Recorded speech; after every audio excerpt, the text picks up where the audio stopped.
Namaste and good morning, everyone. Let's do some prayers before our class.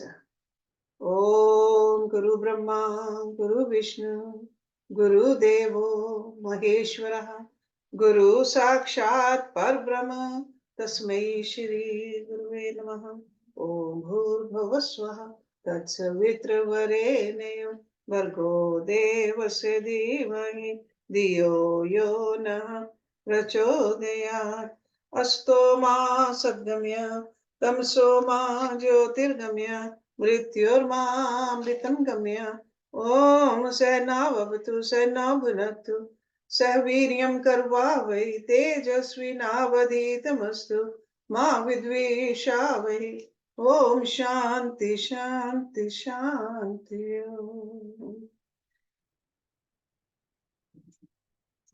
Okay, let's open our Yoga Vashishta book on Sthiti Prakarna. And this is page number 283, Sarg number 18, Jeevan Pad Varnan. Vashishtha ji बोले, हे राम जी, जो कुछ संसार खंड हैं, उन सब का बीज रूप आत्मा है और सब आत्मा का आभास है. Okay? So बीज रूप means everything has come from Atma. Atma means परमात्मा. आभास के उदय अस्त होने में आत्म सत्ता जैसी की तैसी है, अपने स्वभाव के त्याग से रहित है. सर्व जीवों का अपना आप वास्तविक रूप है और सुषुप्त की भांति अफुर है. उसी सत्ता में जीव फुरते हैं, तब स्वप्नवत भव भ्रम देखते हैं. जीव प्रति अपनी अपनी सृष्टि स्थित है. जो पुरुष उल्ट कर आत्म परायण होता है, वह आत्म पद में प्राप्त होता है. सो बाहर की तरफ देखते हैं तो सृष्टि नजर आती है, अंदर की तरफ जाते हैं तो आत्मा नजर आती है. जिस पुरुष को आत्म ब्रह्म से एकता हुई है, उसको परस्पर और की सृष्टि भासती है. अंतःकरण में सृष्टि होती है, अतः उसका अंतःकरण मिलता है और उस अंतःकरण जीव कला के मिलने से परस्पर सृष्टि भास आती है. सबका अपना आप सन्मात्र सत्ता है, उसमें सब सृष्टि स्थित होती है. जैसे कपूर का पर्वत हो तो उसके अणु अणु में सुगंध होती है और सर्व अणु सुगंध पर्वत में एकता होती है, वैसे ही सब जीवों का अधिष्ठान आत्म सत्ता है. So this is God like a oneness. Our bodies are different, minds are different, but there is a oneness when it comes to the Atma. जैसे सब नदियों के जल का अधिष्ठान सागर है, वैसे ही सब जीवों का अधिष्ठान आत्मा है. सृष्टि कहीं परस्पर मिलती है और कहीं भिन्न भिन्न स्थित है. जहां चेतन मात्र सत्ता से एकता है, वहां चित्त की वृत्ति जिसके साथ मिलनी चाहिए उसको मिल जाती है, पर मलिन चित्त वाला नहीं मिल सकता. एक एक जीव में सहस्रों सृष्टियां परस्पर गुप्त होती हैं. जहां जैसा फुरना दृढ़ होता है वहां वैसा ही भासता है. जहां मन का फुरना कोमल होता है वहां सफल नहीं होता, और जहां दृढ़ होता है वहां भासने लगता है.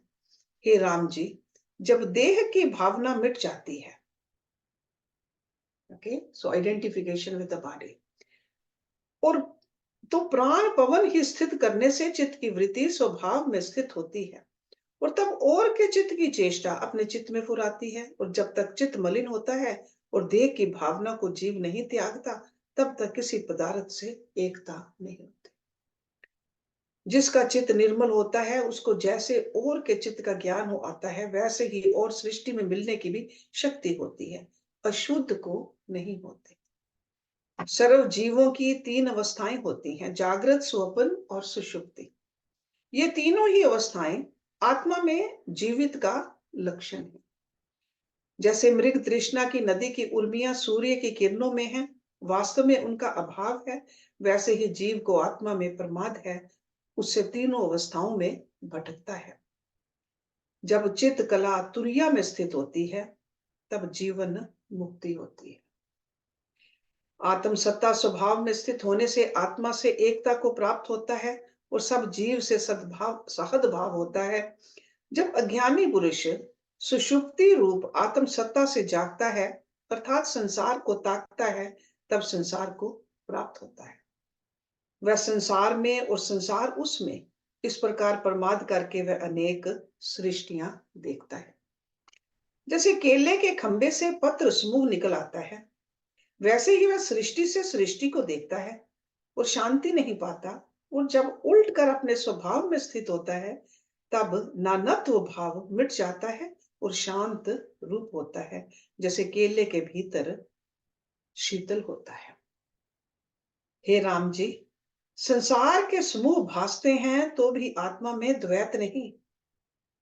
जैसे केले के भीतर पत्रों से भिन्न कुछ नहीं निकलता, वैसे ही आत्मा से संसार भिन्न नहीं। जैसे बीज ही पुष्प भाव को प्राप्त होता है और पुष्प से फिर बीज होता है, और वैसे ही ब्रह्म से मन होता है और बुद्धि से ब्रह्म होता है। जीव का कारण रस है, आत्मा में कारण कार्य भाव कुछ नहीं बनता, वह तो अद्वैत अचिंत्य रूप है। सो दिस कारण कार्य सब कुछ प्रकृति में है, आत्मा में नहीं। यदि परमात्मा अकारण रूप है, वही चिंतनीय है, और से क्या प्रयोजन। बीज जब अपने भाव को त्यागता है तब पुष्प भाव को प्राप्त होता है। ब्रह्म सत्ता अपने स्वभाव को कदापि नहीं त्यागती। बीज परिणाम से आकार रूप होता है, आत्मा अकृत्रिम निराकार और अच्युत रूप है। इस कारण आत्मा बीज की भांति भी नहीं कही जा सकती। आकाश से आकाश नहीं उत्पन्न होता और अभिन्न रूप है, ना कोई उत्पन्न है ना किसी को उत्पन्न किया है। केवल ब्रह्म आकाश अपने आप में स्थित है। जब दृष्टा पुरुष को देखता है तब अपने आप को नहीं देख सकता, क्योंकि जब मनोराज का परिणाम संसार में जाता है तब विद्यमान वस्तु की संभाल नहीं रहती। देह आदि में आत्म अभिमान होता है। जो पुरुष आत्म सत्ता को देखता है उसको संसार भाव नहीं रहता, और जो संसार को देखता है उसको आत्म सत्ता नहीं भासती। So that means you cannot have it both. When you are completely absorbed in the Atma, you are totally detached from the world. When we are attached to the world, we are detached from the Atma.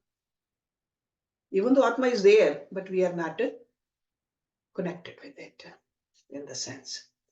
जैसे जो मृग तृष्णा की नदी को झूठ जानता है, उसको जल भाव नहीं रहता, और जो जल जानता है उसको असत बुद्धि नहीं होती। आकाश की भांति पूर्ण पुरुष दृष्टा है। जब इस दृश्य की ओर जाता है तब अपने आप को नहीं देख सकता। आकाश की भांति ब्रह्म सत्ता सर्वत्र पूर्ण है, वह अज्ञानी को नहीं भासती। उसे जो दृश्य का अत्यंत अभाव है वही भासता है, अनुभव का भासना दूर हो जाता है। हे राम जी, स्थूल पदार्थ के आगे पटल आता है तब वह नहीं भासता, तो वो सूक्ष्म निराकार दृष्टा पुरुष है, उसके आगे अवर्ण आए तब वह कैसे भासे।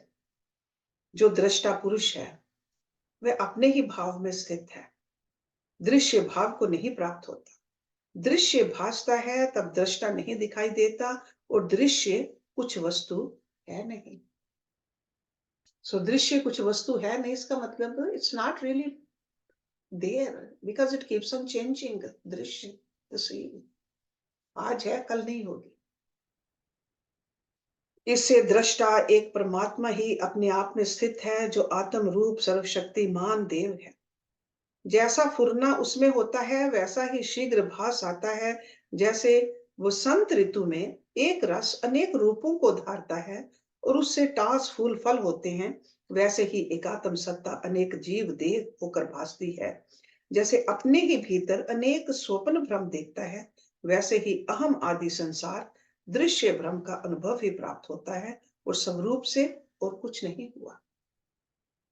जैसे एक बीज के भीतर पत्र टास फूल फल अनेक होते हैं और उसमें और बीज होता है, बीज के भीतर और वृक्ष और उसके भीतर और बीज होता है, इसी प्रकार एक बीज के भीतर अनेक वृक्ष होते हैं, वैसे ही एक आत्मा में और अनेक चिद अणु फुरते हैं, उनके भीतर सृष्टियां होती हैं, और फिर उन सृष्टियों के भीतर चिद अणु, फिर चिद अणु के भीतर सृष्टियां। इसी प्रकार अनेक सृष्टि रूप ब्रह्मांड हैं, उनकी संख्या कुछ कही नहीं जाती। वे सब अपने आप से ही फुरते हैं और आप ही स्वाद लेते हैं। जैसे तिल में तेल है, वैसे ही चिद अणु में आकाश, पवन आदि विविध सृष्टियां स्थित हैं। आकाश में पवन, अग्नि में जल, सर्वभूतों में पृथ्वी सृष्टि स्थित है। ऐसा कोई पदार्थ नहीं जो चित्त से सत रहित हो। जहां चित्त है वहां उनका आभास रूप दृष्टा भी स्थित है। जैसे डब्बे में लौंग होते हैं तो उनके नष्ट होने से डब्बा नष्ट नहीं होता।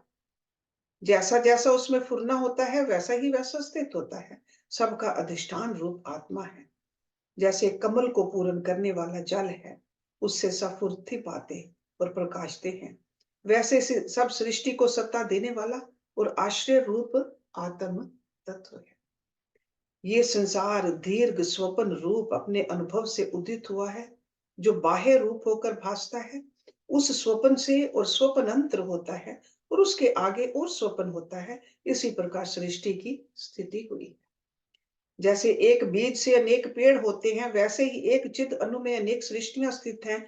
जैसे जल में अनेक लहरें भासती हैं, वैसे ही आत्म अनुभव में अनेक संसार भासते हैं और अभिन्न रूप है।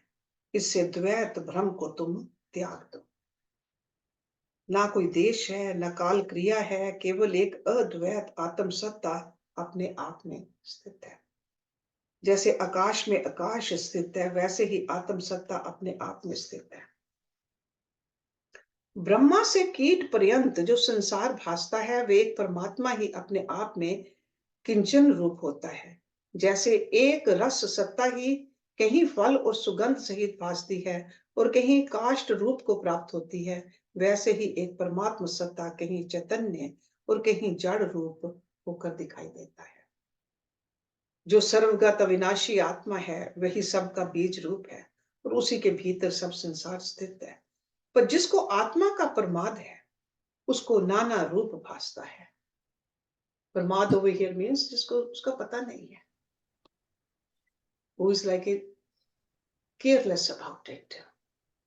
जैसे कोई जल में डूबे और फिर निकले, फिर डूबे, फिर निकले, और जैसे स्वप्न में और स्वप्न होता है, वैसे ही प्रमाद दोष से, भ्रम से, भ्रमांतर नाना प्रकार के संसार जीव देखता है।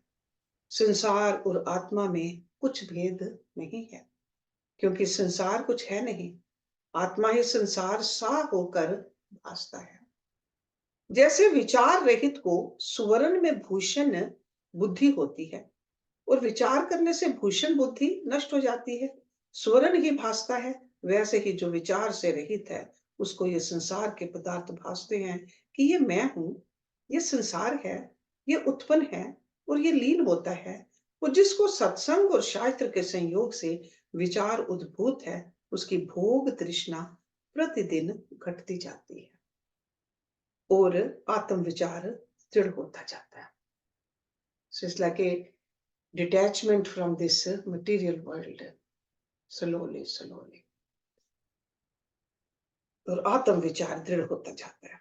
जैसे किसी को ताप आता हो तो औषध करके निवृत्त हो जाता है, दूसरे शरीर से तपन निवृत्त हो जाती है और शीतलता प्रकट होती है, वैसे ही जैसे जैसे विवेक दृढ़ होता है, वैसे वैसे इंद्रियों को जीतता है। संतोष से हृदय शीतल होता है और सर्व आत्मा भी भासता है। ये विवेक का फल है। हे राम जी, जैसे अग्नि के लिखे चित्र से कुछ कार्य नहीं सिद्ध होता, वैसे ही निश्चय से रहित पवन का वचन का विवेक दुख की निवृत्ति नहीं करते और शांति प्राप्त नहीं होती। जैसे जब पवन चलता है तब पत्ते और पेड़ हिलते हैं और उसका लक्षण भासता है, पर वाणी से कहो तो नहीं हिलते, वैसे ही जब विवेक हृदय में आता है तब भोग तृष्णा घट जाती है, मुख्य कहने से तृष्णा नहीं करती। So that means it's not just something we only talk about. We got to live with this reality, this philosophy. So मुंह से just कहने से कि संतोष है, that is not a Santosh. Do we experience a Santosh or not? जैसे अमृत का लिखा चित्र पान करने से अमर होने का कार्य नहीं करता, चित्र की लिखी अग्नि शीत नहीं निवृत्त करती और स्त्री के चित्र के स्पर्श से संतान उत्पादन का कार्य सिद्ध नहीं होता, वैसे ही मुख का विवेक वाणी विलास है और भोग तृष्णा को निवृत्त करके शांति नहीं प्राप्त करता। जैसे चित्र देखने भर को होता है, वैसे ही वह विवेकवाणी विलास है। हे राम जी, प्रथम जब विवेक आता है तब राग द्वेष का नाश करता है। So that is like a very first thing. So when we have that vivek buddhi, rag dvesh, attachment, aversion, वो घटते जाते हैं। और ब्रह्म लोक पर्यंत जो कुछ विषय भोग रूप है, उनसे तृष्णा और वैर भाव को नष्ट करता है। Okay? No attachment, not going towards anything or running away anything. So neither rag nor dvesh. जैसे सूर्य के उदित होने से अंधकार नष्ट होता है, वैसे ही विवेक उदित होने से अज्ञान नष्ट हो जाता है और पावन पद की प्राप्ति होती है। उपासनाओं के अनुसार फल की प्राप्ति। वशिष्ठ जी बोले कि राम जी, सर्व जीवों का बीज परमात्मा है और वह सर्व ओर से आकाश की तरह स्थित है। उसके फुरने का नाम जीव है और उस जीव के भीतर संसार है, उसके आगे और नाना प्रकार की रचना है, पर वास्तव में चिद घन जीव के रूप से भीतर स्थित हुआ है। इससे सब जीव चिद घन रूप है। जैसे केले के खंभे में पत्ते होते हैं, वैसे ही आत्म सत्ता के भीतर जीव स्थित है। जैसे शरीर के भीतर कीट होते हैं, वैसे ही आत्मा के भीतर जीव राशियां हैं। और जैसे प्रस्वेद से जू और लीख आदि जीव उत्पन्न होते हैं और दूसरे पदार्थ में कीट उद्भव पाते हैं, वैसे ही आत्मा में चित्त कला के फुरने से जीव समूह और आते हैं। फिर जीव जैसी जैसी सिद्धि के निमित्त यत्न उपासना करते हैं, वैसी वैसी गति पाते हैं। जो देवता की उपासना करते हैं वे देवता को प्राप्त होते हैं और यज्ञ के उपासक यज्ञ को प्राप्त होते हैं। इसी प्रकार जिसकी जो उपासना करते हैं उसी को वे प्राप्त होते हैं। ब्रह्म के उपासक ब्रह्म को ही प्राप्त होते हैं। इससे जो अतुच्छ पद है, उस महत पद का तुम आश्रय करो। जैसे शुक्र जब दृश्य की ओर लगा, तब उसने अनेक प्रकार के दृश्य ब्रह्म को देखा, और जब शुद्ध बुद्धि की ओर आया, तब निर्मल बोध को प्राप्त हुआ। वैसे ही जिसकी कोई उपासना करता है, उसी को वह प्राप्त होता है और अन्य को नहीं प्राप्त होता। राम जी ने पूछा, है भगवान, जागृत और स्वप्न का भेद कहिए कि जागृत क्या है और स्वप्न क्या है। वशिष्ठ जी बोले कि राम जी, स्थिर प्रतीति का नाम जागृत है, अस्थिर प्रतीति का नाम स्वप्न है। जो चिरकाल रहता है उसका नाम स्थिर है, और जो अल्पकाल रहे उसका नाम अस्थिर है। अर्थात दीर्घकालीन प्रतीति का नाम जागृत है और अल्पकालीन का नाम स्वप्न है। इसमें कोई विशेष भेद नहीं है, दोनों का अनुभव सम होता है। शरीर के भीतर स्थित होकर जो शरीर को जिलाता है उसका नाम जीव है। वह तेज और बीज रूप है। जीव धातु है, ये सब उसके नाम हैं। जब जीव धातु स्पंदन रूप होता है, तब वह शरीर के रंध्रों में फैलता है। मन, वाणी और देह से सब व्यवहार होता है और रंध्र खुल जाते हैं, तब उसको जागृत कहते हैं। जब चित्त कला जागृत व्यवहार में स्पष्ट रूप होती है और भीतर होकर फूलती है, तब उसके भीतर भव ब्रह्म भासने लगता है, तब वह स्वप्न कहलाता है। अब सुषुप्ति का क्रम सुनो। मन, वाणी और शरीर से जहां कोई क्षोभ नहीं और स्वच्छ वृत्ति जीव धातु भीतर स्थित है। हृदय कोश में प्राण वायु से क्षोभ नहीं होता और नाड़ी रस से पूर्ण होती है।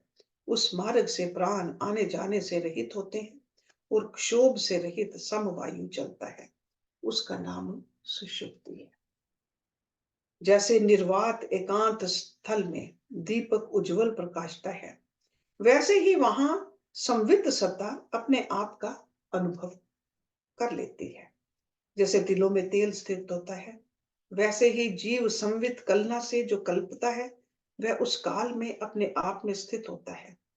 जैसे हिम में शीतलता और घृत में स्निग्धता होती है, वैसे ही वहां संवित सत्ता स्थित होती है।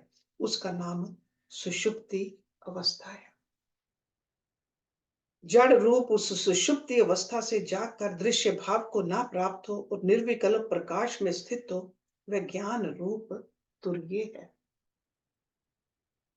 तब ये व्यवहार करे तो मैं जीवन मुक्त है, वह जागृत स्वप्न और सुषुप्ति में धनवान नहीं होता।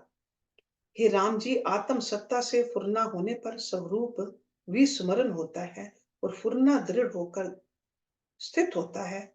इसी का नाम जागृत है। स्वरूप से प्रमाद दोष से फुरे और जो संसार भासे उसको सतरूप जाने और वह प्रतीति थोड़े काल रहकर फिर निवृत्त हो जाए, इसका नाम स्वप्न है। दृश्य के फुरने का अभाव हो जाए और अज्ञान वृत्ति जड़ता रूप रहे, उसका नाम सुषुप्ति है।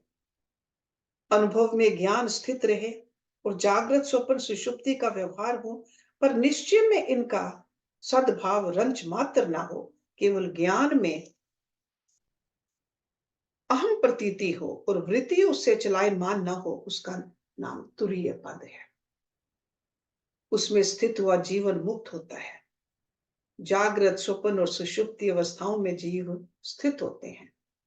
जब नाड़ी अन्न के रस से पूर्ण हो जाती है और प्राण वायु हृदय नमग्नि नाड़ी में नहीं आता, तब चित्त संवित अक्षोभ रूप सुषुप्ति होता है।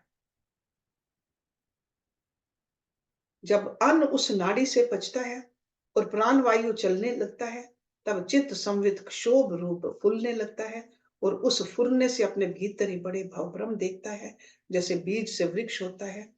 जब वायु का रस नाड़ी में बहुत होता है, तब चित्त सत्ता आकाश में उड़ना, वायु तम आदि को देखता है। जब कफ का रस नाड़ी में अधिक होता है, तब फूल, बेल, बावलियां, जल, मेघ, बगीचे आदि पदार्थ भासते हैं। जब चित्त की अधिकता होती है, तब उष्ण रूप अग्नि, रक्त, वस्त्र आदि भासने लगते हैं। इस प्रकार वासना के अनुसार भाव ब्रह्म देखता है और जैसी भावना दृढ़ होती है, वैसा ही पदार्थ दृढ़ होकर भासता है। जब पवन क्षुब्ध होता है, तब चित्त संवित नेत्र आदि द्वार के बाहर निकलकर रूप आदि का अनुभव करता है। चिरकाल पर्यंत सत जानने का नाम जागृत है। वासना के अनुसार मन रूपी शरीर से जीव नेत्र, जीवा आदि बिना जो रूप रस आदि का अनुभव होता है, उसका नाम स्वप्न है। पर स्वरूप से ना कोई स्वप्न है, न जागृत है, न सुषुप्ति है, केवल आत्म सत्ता अपने आप में स्थित है। उसी के फुरने का नाम जागृत, स्वप्न और सुषुप्ति है। चिरकाल फुरने का नाम जागृत है और अल्पकाल फुरने का नाम स्वप्न है। ये केवल प्रतीति का भेद है, वास्तव में कुछ भेद नहीं। और जो वास्तव में भेद ना हुआ तो संसार स्वप्न रूप हुआ। इससे यही भावना दृढ़ करो कि संसार असत रूप स्वप्नवत है। इसमें सत भावना करना दुख मूल है। चित्त और संसार आत्मा ही है। वशिष्ठ जी बोले, हे राम जी, ये मैंने तुमको मन का रूप निरूपण करके दिखाया है और अवस्थाओं का निरूपण भी इसी निमित्त किया है, और प्रयोजन कुछ नहीं। इससे जैसा निश्चय चित्त में होता है, वैसा ही भासता है।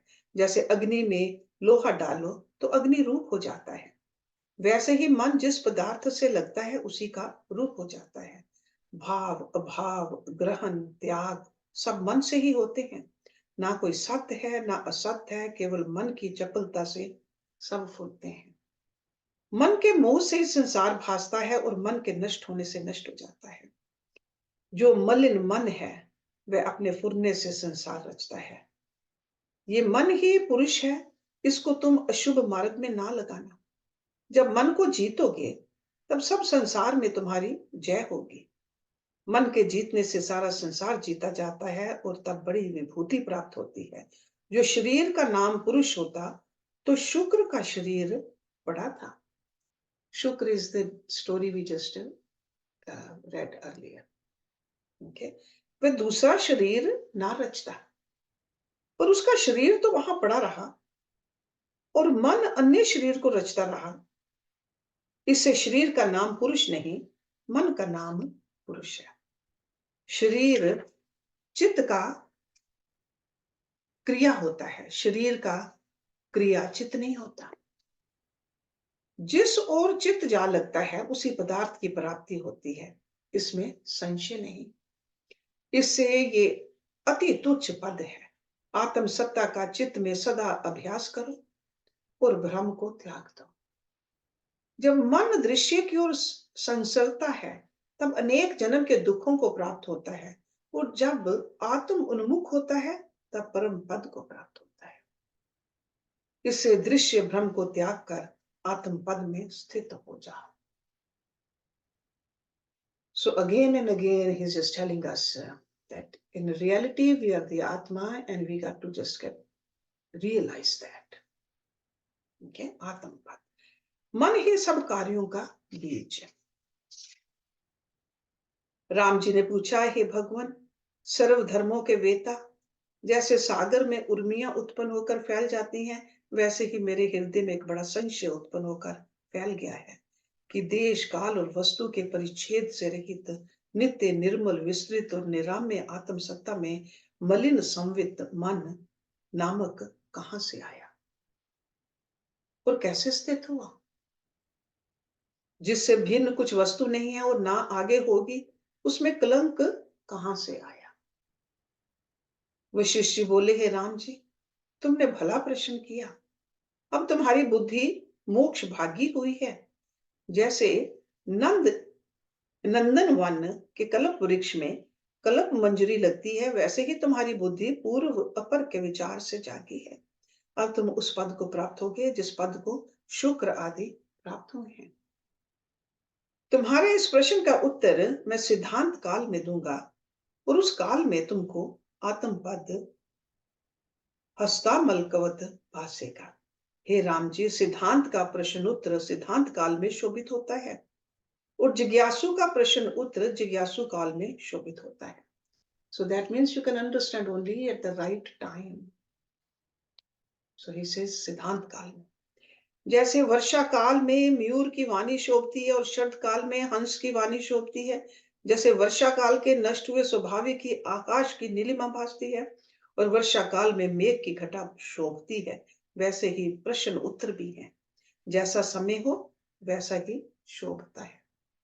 हे राम जी, मैं तुमको मन का स्वरूप अनेक प्रकार के दृष्टांतों और युक्तियों से कहूंगा, और जिस प्रकार ये निवृत्त होता है वह भी क्रम से बहुत प्रकार कहूंगा। मन की शांति के उपायों का जो वेदों ने निर्णय किया है और शास्त्रकारों ने कहा है, उनके लक्षण तुम सुनो। चंचल मन जैसा जैसा भाव अंगीकृत करता है, वैसा ही वैसा रूप होकर भासने लगता है।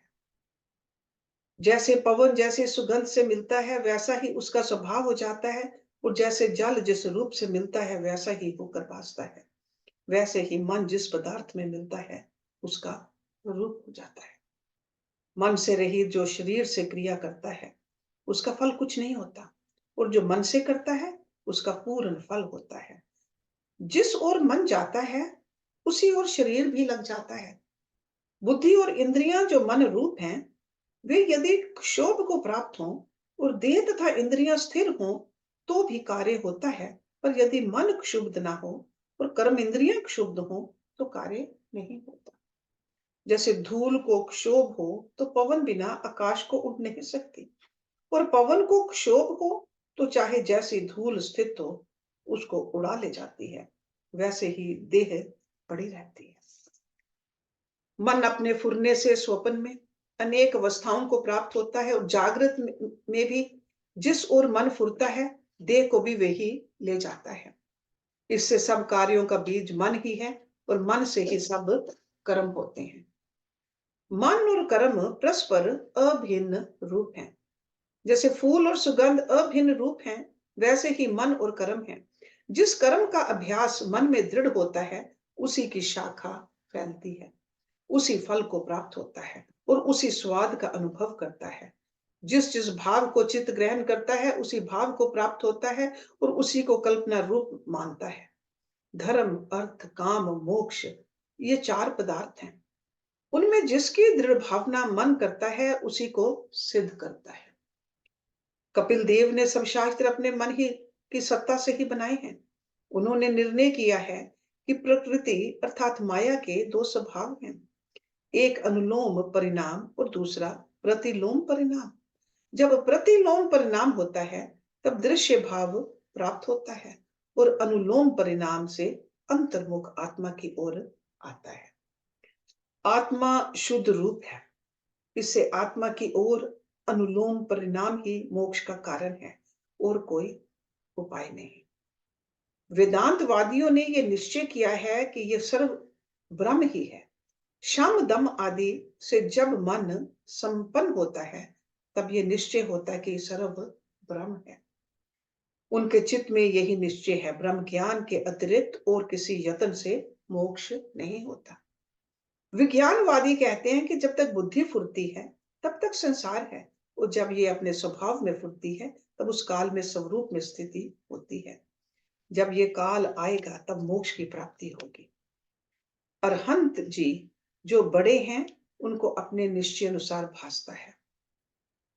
मीमांसा, पतंजल, वैशेषिक और न्याय आदि शास्त्रकार सीधी सा शठ दर्शन, द फिलॉसफी इज फेमिलियर, अपनी अपनी बुद्धि से जैसा जैसा निश्चय धरते हैं वैसे ही वैसा उनको भासता है। स्वरूप में ना कोई मत है और ना शास्त्र है।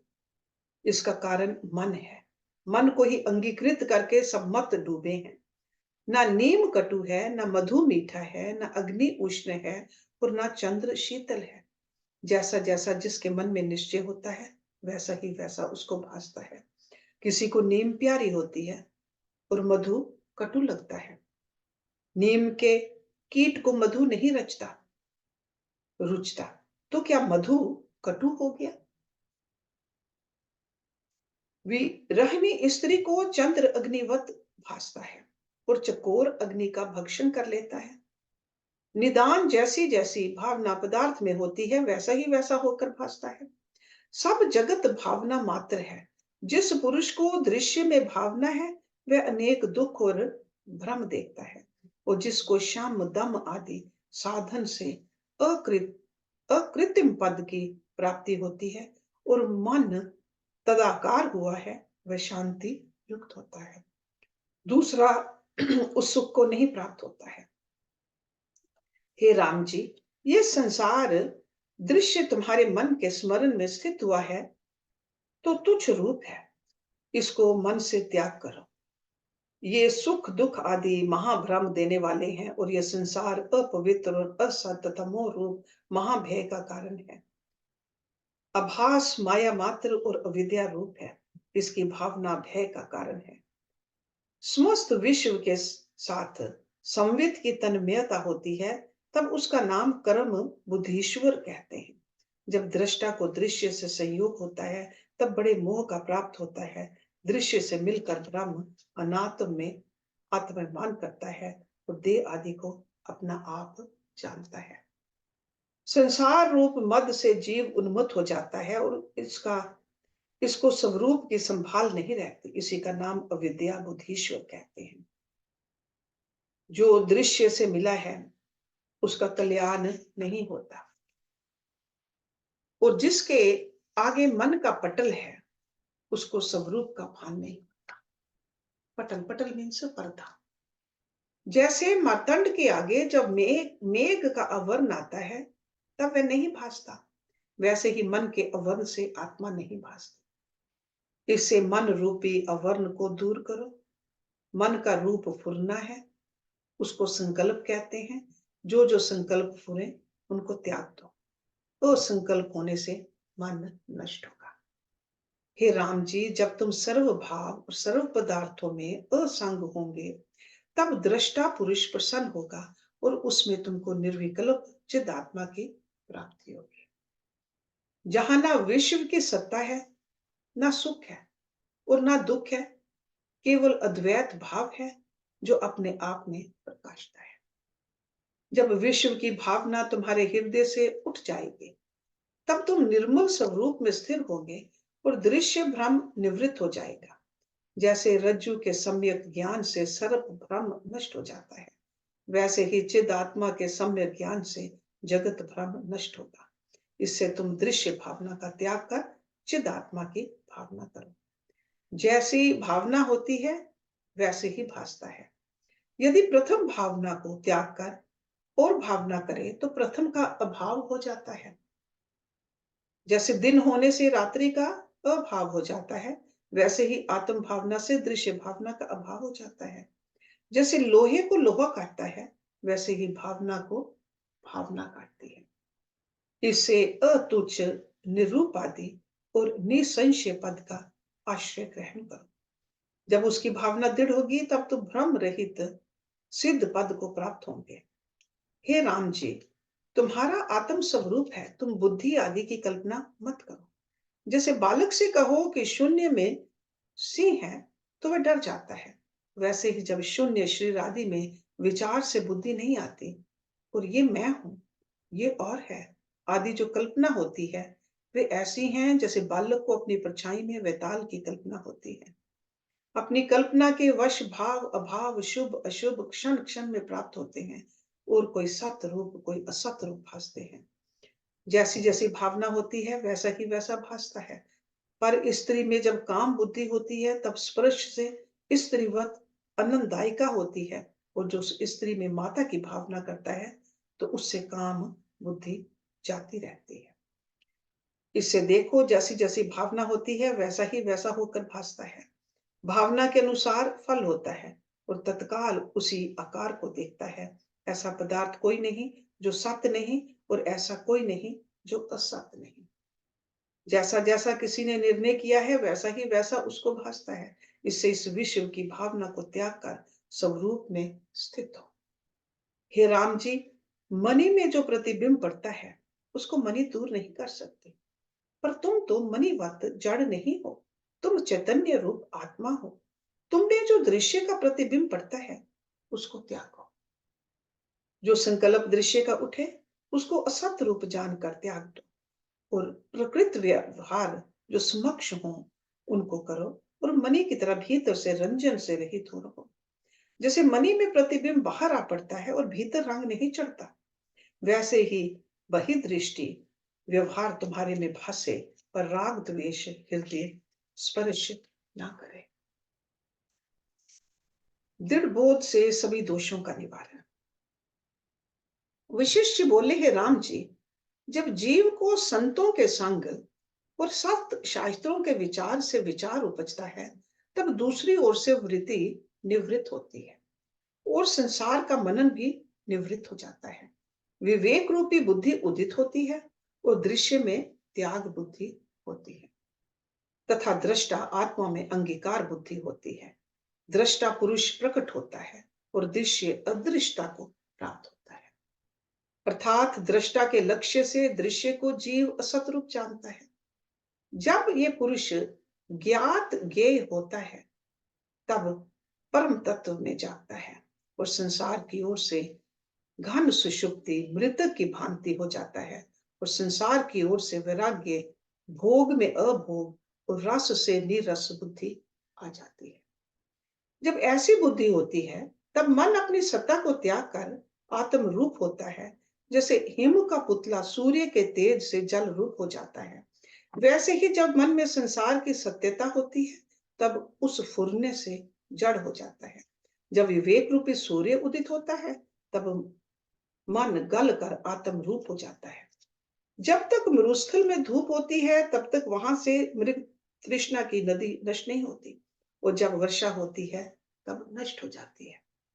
यूं ही जब तक संसार की सत्यता होती है तब तक मन नष्ट नहीं होता और जब ज्ञान की वर्षा होती है तब ऋषि सहित मन नष्ट हो जाता है। हे राम जी, संसार रूपनी वासना के जाल में जीव रूपी पक्षी फंसे हैं, तब वैराग्य रूपी मूषक इसको कतरे, तब जीव निर्बंध हो। मूषक मूषक मीन्स रैट। जैसे मलिन जल निर्मल हो जाता है वैसे ही वैराग्य के वश से जीव का स्वभाव निर्मल हो जाता है।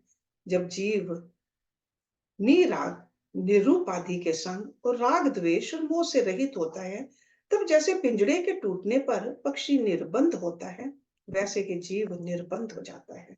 संदेह दुर्मति शांत हो जाती है, भव भ्रम नष्ट हो जाता है और हृदय पूर्ण हो जाता है। जैसे पूर्णमासी का शशि शोभता है, वैसे ही ज्ञानवान शोभता है, सर्वोत्तम सौंदर्य को प्राप्त होता है और उसका उदय अस्त राग द्वेष नष्ट हो जाता है, सर्व समता भाव बरतता है और न्यूनता और विशेषता भाव नष्ट हो जाता है। जैसे पवन से रहित चंद्र समुद्र में अचल होता है, वैसे ही असंग पुरुष मूक जड़ अंधकर्म की वासना से रहित अचल हो जाता है और वह सब चेतन प्रकाश देखता है। उसकी बुद्धि विवेक से प्रफुल्लित हो जाती है। जैसे सूर्योदय होने पर सूर्यमुखी फूल खिल उठते हैं, वैसे ही वह पुरुष पूर्णिमा के चंद्रवत दैवी गुणों से शोभित होता है। बहुत कहने से क्या, ज्ञात ज्ञेय पुरुष आकाशवत हो जाता है। ज्ञात एंड ज्ञेय। ज्ञात मीन्स जानना, ज्ञेय मीन्स जानने योग्य। तो जानने योग्य क्या है? आत्मा, परमात्मा। ओके, सो ज्ञात ज्ञेय पुरुष आकाशवत हो जाता है। वह न उदित होता है न अस्त होता है। विचार करके जिसने आत्म तत्व को जाना है, वह उस पद को प्राप्त होता है जहां ब्रह्मा विष्णु और रुद्र स्थित हैं और सभी उस पर प्रसन्न होते हैं। प्रकट आकार उसका भासना है, पर हृदय अहंकार से रहित होता है और विकल्प के समूह उसको नहीं खींच सकते। जैसे जल का अभाव जानने वाले को मृग तृष्णा की नदी नहीं खींच सकती। हे राम जी, आविर्भाव और तिरोभाव रूप जो जगत है, उसको रमणीय रूप जानकर ज्ञानवान खेद नहीं पाता। देह के नाश में वह अपना नाश नहीं मानता और उद्भूव में उद्भव नहीं मानता। जैसे घट उत्पन्न होने से आकाश नहीं उत्पन्न होता, क्योंकि आगे स्थित है, सिद्ध है, और घट के अभाव से आकाश का अभाव नहीं होता। वैसे ही देह की उत्पत्ति से आत्मा की उत्पत्ति नहीं, और देह के नाश से नाश नहीं होता। जब ऐसा विवेक प्राप्त होता है तब वासना जाल नष्ट हो जाता है और कोई भ्रम नहीं रहता। जैसे ज्ञान से मृग तृष्णा की नदी का अभाव हो जाता है। जब तक जीव ये विचार नहीं करता कि मैं कौन हूं और संसार क्या है, तब तक संसार रूपी अंधकार रहता है। जो पुरुष ऐसे जानता है कि संसार ब्रह्म मिथ्या उद्भूत और परम आपदा का कारण शरीर अनात्म रूप है, आत्मा से ये संसार भिन्न नहीं और सब आत्म सत्ता करके स्थित है, वही पदार्थ देखता है। सब चैतन्य सत्ता है। मैं अनंत चिद आकाश रूप हूँ, देश काल वस्तु के परिच्छेद से रहित हूँ और आदि व्याधि भय उद्वेग जरा मरण जन्म आदि संयुक्त मैं नहीं, ऐसा जो देखता है वही पदार्थ देखता है। बाल के अग्र के लक्ष्य भाग करो और फिर एक भाग के कोटि भाग करो, तो वैसा सूक्ष्म सर्वव्यापी है। ऐसे जो देखता है वही यथार्थ दृष्टा है। मैं सर्वशक्तिमान अनंत आत्मा हूं, सर्व पदार्थों में स्थित और अद्वैत चिद अदित्य हूं। ऐसे जो देखता है वही यथार्थ दृष्टा है। अधा उधर्व मध्य और सब में मैं व्याप्त हूं, मुझसे भिन्न द्वैत कुछ नहीं। ऐसे जो देखता है वही यथार्थ दृष्टा है। जैसे तागे में माला के दाने पिरोए होते हैं, वैसे ही सब मुझ में पिरोए हैं। ऐसा जो देखता है वही यथार्थ दृष्टा है। न मैं हूं ना ये संसार है, केवल ब्रह्म सत्ता स्थित है। सत असत के मध्य में जो एक देव प्रकाशक है और त्रिलोक में जो एक है, वही मैं एक अविनाशी पुरुष हूं। जैसे संसार सागर में लहरें उठती हैं और लीन हो जाती हैं, वैसे ही मुझ में संसार फूलते हैं और लीन होते हैं। अथवा प्रथम अहम है तब दृश्य जगत होता है। वह ना मैं हूं ना जगत है, केवल एक आत्म सत्ता है। अहम और मम उसमें कोई नहीं। ऐसे जो देखता है वह यथार्थ दृष्टा है। दृश्य से रहित मैं चैतन्य रूप भाव अपार हूं और मैं ही जगत काल को पूर्ण कर रहा हूं। जो पुरुष ज्ञानवान है वे सुख दुख और भाव अभाव में चलायमान नहीं होते। वे केवल ब्रह्म रूप में स्थित हैं और जगत के भाव अभाव से रहित अनाभाव सन्मात्र रूप है। जो हेय उपादेय बुद्धि से रहित आकाशवत सर्वात्म भाव में स्थित हुआ है, उसको संसार का कोई पदार्थ अपने वश नहीं कर सकता। वह महात्मा, पुरुष, महेश्वर, तम प्रकाश से रहित, सब कल्पनाओं से मुक्त, सम और स्वच्छ रूप है और उदय अस्त से रहित सम वृक्ष है। जो ऐसी परम बोध अनंत सत्ता में स्थित है, उसको मेरा नमस्कार है। And in the beginning of this chapter, he said, all this comes from संतों के संग and सत्य शास्त्रों के विचार से विचार. So that means we have to have the right company and we have to study the scriptures and then we have to practice. Then we can reach to this level. And that is our goal. So let's stop it here today. Om Purnamada Purnamidam Purnat Purnamudachyate Purnasya Purnamadaye Purnameva Visheshyate. Om Shanti Shanti Shanti Om.